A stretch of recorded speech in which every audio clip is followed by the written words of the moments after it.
जोहार झारखंड दोस्तों, सभी झारखंड वासियों का स्वागत है हमारे एक न्यू वीडियो में। तो जो कि वीडियो में मैथ का जो कि टेस्ट होने वाला है, तो उसके जो कि है प्रोजेक्ट रील के तहत इंपॉर्टेंट जो कि है क्वेश्चन में लेकर आऊँ। ठीक है, ये कक्षा 10 के लिए बहुत ही महत्वपूर्ण वीडियो रहने वाला है। चलिए वीडियो को स्टार्ट करते हैं। तो ये कक्षा 10 के लिए बहुत ही इंपॉर्टेंट वीडियो रहने वाला है, क्योंकि आप सभी का जो कि 10 क्लास का 16 जो कि है MCQ क्वेश्चन पूछे जाएंगे और प्लस 6 ऑब्जेक्टिव क्वेश्चन रहेंगे। ठीक है, मतलब सब्जेक्टिव क्वेश्चन रहेंगे 6। ठीक है, तो इसकी नेक्स्ट वीडियो में जो कि ओरिजिनल वीडियो में मैं सब्जेक्टिव भी करा दूंगा। फिलहाल हम लोग ऑब्जेक्टिव को देखते हैं। ठीक है, चलिए देखते हैं। देखिए यहाँ पे क्या पूछा गया है, यदि एक वृत्त की परिमाप और क्षेत्रफल संख्यात्मक रूप से बराबर हो तो वृत्त की त्रिज्या होगी।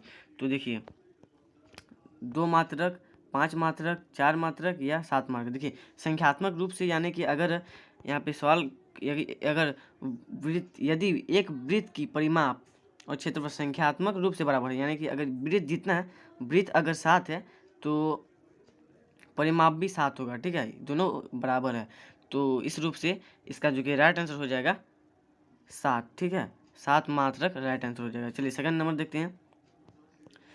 40 मीटर परिधि वाले वृत्त की त्रिज्या होगी 14 मीटर, 7 मीटर, 5 मीटर या 40 मीटर। तो इसका जो कि है आप 2 पाई और आर जो कि इसका फॉर्मूला है उस लगा के निकाल सकते हैं। इसका आंसर आ जाएगा आपका 7 मीटर। ठीक है, 7 मीटर इसका राइट आंसर आ जाएगा। इसका आंसर आएगा आपका 7 मीटर, जो कि क्वेश्चन नंबर 2 का राइट आंसर हो जाएगा। चलिए हम लोग नेक्स्ट चलते 3 नंबर में।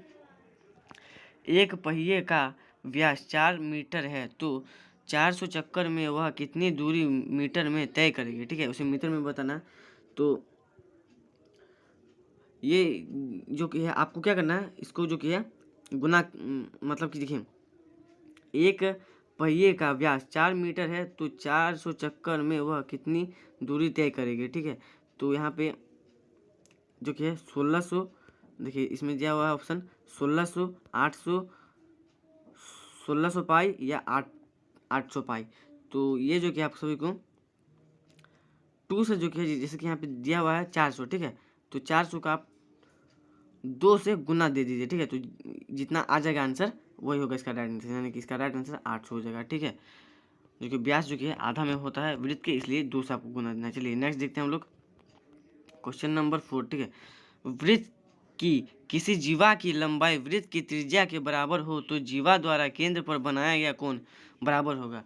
तो वृत्त की किसी जीवा की लंबाई वृत्त की त्रिज्या के बराबर हो तो जीवा द्वारा केंद्र पर बनाया गया कोण बराबर होगा। तो क्वेश्चन नंबर 4 जो है, तो कितना बराबर होगा, यहाँ देखिए 90, 30, 120 या 60। तो दोस्तों आप सभी को पता ही होगा कि जीवा जो वृत्त की जो कि जीवा है उसकी त्रिज्या जो कि अगर बराबर होती है तो 60 डिग्री का कोण बनाती है। कितना डिग्री का? 60 डिग्री का कोण बनाती है। ठीक है, तो ये 60 डिग्री इसका राइट आंसर हो जाएगा। चलिए हम लोग चलते हैं नेक्स्ट में क्वेश्चन नंबर 5 में। किसी वलय की बाहरी और भीतरी त्रिज्या क्रमशः 4 सेंटीमीटर और 3 सेंटीमीटर है तो उसका क्षेत्रफल है। तो 5 नंबर का सवाल यहाँ पे पूछ रहा है, तो इसका जो कि है 4 सेंटीमीटर और 3 सेंटीमीटर दिया हुआ है। ठीक है, तो इसका क्षेत्रफल पूछ रहा है। तो यहाँ पे देखिए 11 सेंटीमीटर स्क्वायर, 22 सेंटीमीटर स्क्वायर और 44 सेंटीमीटर स्क्वायर और 49 सेंटीमीटर स्क्वायर। ठीक है, तो इसका राइट आंसर हो जाएगा 22 सेंटीमीटर स्क्वायर। चलिए नेक्स्ट हम लोग चलते हैं 6ठा नंबर में। दो वृत्तों की परिधियों 2:3 के अनुपात में है तो उनकी त्रिज्याओं का अनुपात होगा। ठीक है, तो उनकी त्रिज्याओं का अनुपात पूछा है। तो क्वेश्चन नंबर जो कि 6 है, इसका राइट आंसर हो जाएगा 2:3, क्योंकि यहाँ पे देखिए दो वृत्त के परिधियों की 2 और 3 के अनुपात में है। ठीक है, तो इनकी त्रिज्याओं के अनुपात, तो वृत्त की जो कि है त्रिज्याएं बराबर होती है। ठीक है, तो यहाँ पे ये हो जाएगा इसका राइट आंसर। चलिए 7 नंबर में हम लोग चलते हैं। दो वृत्तों के क्षेत्रफल का अनुपात 4:1 है तो उनकी त्रिज्याओं का अनुपात होगा। तो क्वेश्चन नंबर 7 का जो है इसका राइट आंसर हो जाएगा, क्वेश्चन नंबर 7 का राइट आंसर हो जाएगा ऑप्शन नंबर 2। ठीक है, ऑप्शन नंबर 2:1 हो जाएगा। ठीक है, क्योंकि यहाँ पे त्रिज्याओं का ही पूछ रहा है लेकिन क्षेत्रफल के हिसाब से, तो इसका जो कि है 2:1 हो जाएगा। चलिए 8 नंबर का क्वेश्चन देखते हैं। दो वृत्तों के क्षेत्रफल 4:9 में है, उनकी त्रिज्याओं का अनुपात होगा। तो क्वेश्चन नंबर 8 का जो कि है अनुपात में, तो देखिए इसका अनुपात निकालना है। जब क्षेत्रफल का अनुपात त्रिज्या में पूछा तो क्या करना है, देखिए यहाँ पे आपका 4 दिया हुआ है, ठीक है, और बटा में 9 है, ठीक है। तो 4 को जो कि हम लोग काट सकते हैं 2 से, ठीक है, एक बार में 2 से कट गया, और 9 जो कि है 3 का 3, 3 दूनी 6, 3 तिहाई 9, 3 से कट गया, तो 3 और 2 आ गया। तो इसका राइट आंसर हो जाएगा, माफ़ कीजिए, 2 और 3 आ गया, तो इसका राइट आंसर हो जाएगा 2:3। चलिए नेक्स्ट हम लोग चलते हैं 9 नंबर में। किसी अर्धवृत्त का परिमाप 36 सेंटीमीटर है तो इसका व्यास होगा, ठीक है। तो एकदम सिंपल सवाल है, ठीक है। चलिए 9 नंबर का जो कि आंसर है इसमें देखिए 5 सेंटीमीटर, 6 सेंटीमीटर, 9 सेंटीमीटर या 14 सेंटीमीटर। तो 9 नंबर का जो कि है इसमें परिमाप यहाँ पे आपका दिया हुआ है, तो आसानी से जो कि है फॉर्मूला लगा के आप निकाल सकते हो। इसका जो कि आंसर आ जाएगा आपका 14 सेंटीमीटर, ठीक है। चलिए नेक्स्ट हम लोग चलते हैं 10 नंबर में। यदि अर्धवृत्त का व्यास 14 सेंटीमीटर है तो अर्धवृत्त की परिधि होगी। तो क्वेश्चन नंबर 10 का जो कि है 24 सेंटीमीटर, 22 सेंटीमीटर, 36 सेंटीमीटर या 42 सेंटीमीटर, ठीक है। तो इससे पहले जो फॉर्मूला लगाया आपने इसमें जैसे कि फॉर्मूला लगा 36 का जैसे कि 14 हो गया, तो इसमें 14 का 36 हो जाएगा, ठीक है, 14 का 36 हो जाएगा। चलिए, क्योंकि देखिए यदि वृत्त का व्यास 14 सेंटीमीटर और उसमें वृत्त की किसी अर्धव्यास का परिमाप वहाँ पूछा, ठीक है, वहाँ परिमाप पूछा था और यहाँ पे सेंटीमीटर है। चलिए 11 नंबर का क्वेश्चन देख लेते हैं हम लोग।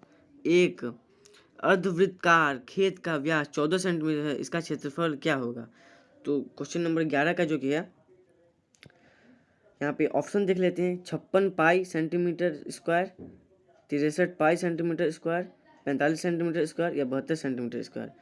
तो इसका राइट आंसर हो जाएगा ऑप्शन नंबर 11 का ऑप्शन नंबर यहाँ पे 2 हो जाएगा, 63 पाई सेंटीमीटर स्क्वायर। चलिए नेक्स्ट हम लोग चलते हैं 12 नंबर में। किसी वृत्त का क्षेत्रफल 64 सेंटीमीटर स्क्वायर है, उसका व्यास कितना होगा। तो यहाँ पे 12 नंबर का जो कि सवाल पूछ रहा है, तो इसका जो कि आंसर आपका आ जाएगा 16 सेंटीमीटर, ठीक है। तो ये कैसे आया, देखिए इससे पहले जो कि है हमारा जो कि है 63 पूछा था, इसलिए उसमें जो कि देखिए इसमें 63 पूछा और उसमें 24 था, ठीक है। लेकिन इसमें जो कि है हमारा 64 दिया जाए। तो क्षेत्रफल की दृष्टिकोण से अगर आप देखें तो यहाँ पे ऑप्शन नंबर 2 यहाँ पे इसका राइट आंसर हो जाएगा। चलिए हम लोग नेक्स्ट चलते हैं 13 नंबर में। यदि एक वृत्त की परिमाप और क्षेत्रफल संख्यात्मक रूप से बराबर है तो उस वृत्त की त्रिज्या होगी। तो 13 नंबर का जो कि राइट आंसर है वो हो जाएगा 2, ठीक है, 2 होगा इसका मात्रक, ठीक है, क्योंकि यहाँ पे संख्यात्मक रूप से बराबर है, तो वहाँ पे वृत्त की त्रिज्या जो कि है 2 हो जाएगी, ठीक है। जैसे कि वृत्त की त्रिज्या हम लोग निकालते हैं तो 2 पाई और आर लगाते हैं ना, तो उसका मात्रक 2 ही रहता है। चलिए 14 नंबर का देखते हैं। दो वृत्तों की त्रिज्याओं का अनुपात 3:4 है तो उनकी क्षेत्रफल का अनुपात होगा। तो 14 नंबर का सवाल है, तो यहाँ पे 3 और 4 जो कि है तो उनका क्षेत्रफल का अनुपात पूछा है, ठीक है, 14 नंबर में। तो देखिए यहाँ पे 3 को आप गुना कीजिए, ठीक है, 3 से, तो कितना आ गया, ये आ जाएगा आपका 9, और 4 को आप गुना कीजिए 4 से। जबकि क्षेत्रफल निकालना है तो जो अनुपात दिया होगा उसको उसी से सेम गुना करना है, तो ये कितना निकल जाएगा 16। तो 9:16 जहाँ पे दिख रहा है वहाँ पे टिक मार दीजिए, तो ये बिल्कुल राइट हो जाएगा। चलिए नेक्स्ट हम लोग चलते हैं 15 नंबर की तरफ। यदि एक वृत्त की परिधि 2 पाई से बढ़कर 4 पाई कर दी जाए तो उसका क्षेत्रफल होगा, ठीक है। 15 नंबर का क्वेश्चन है, कितना होगा, आधा, 2 गुना, 3 गुना या 4 गुना।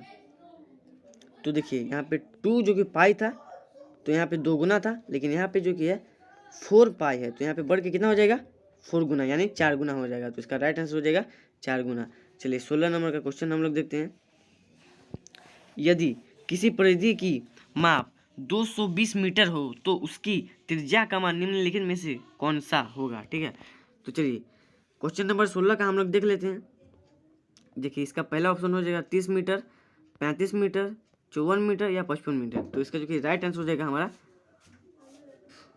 16 नंबर का 35 मीटर, ठीक है। चलिए नेक्स्ट हम लोग चलते हैं 17 नंबर की तरफ। एक वृत्त का व्यास 14 सेंटीमीटर है, इसकी परिधि निम्नलिखित में कौन सी होगी। ठीक है, एक वृत्त का जो कि व्यास यहाँ पे हमारा कितना दिया हुआ है 14 सेंटीमीटर, तो इसकी हमें परिधि निकालना बोल रहा है। ठीक है, तो 17 नंबर का जो कि आंसर है ये हमारा 22 सेंटीमीटर, 88 सेंटीमीटर, 55 सेंटीमीटर या 44 सेंटीमीटर। तो इसका राइट आंसर हो जाएगा 44 सेंटीमीटर। चलिए नेक्स्ट हम लोग बढ़ते हैं अपनी लास्ट क्वेश्चन की ओर। दो वृत्तों की परिधियों 2:3 के में है, तो उनकी त्रिज्याओं का अनुपात निम्नलिखित में से कौन सा होगा। ठीक है, 18 नंबर का क्वेश्चन है। तो देखिए यहाँ पे पहला नंबर का सवाल जो कि है इसी टाइप से था। तो दो वृत्तों की परिधि 2:3 के रूप में है। ठीक है, तो इनकी त्रिज्याओं का क्या होगा। तो देखिए वृत्त की परिधि और त्रिज्या जो कि समान रहती है। ठीक है, आप सभी को पता ही होगा। तो इसमें जो कि है 2:3 है, तो इसमें भी 2:3 ही होगा। तो ये हो गया हमारा लास्ट क्वेश्चन का आंसर। आई होप आप सभी को वीडियो अच्छा लगा होगा। नीचे मैंने टेलीग्राम का लिंक दे दिया हूँ और व्हाट्सअप चैनल का भी लिंक दे दिया हूँ। आप सभी जो कि है इस वीडियो को शेयर कीजिए जितना से ज़्यादा हो सके, और भी आप सभी दोस्तों को सब्सक्राइब कीजिए। मिलते हैं नेक्स्ट वीडियो में, तब तक के लिए जय हिंद।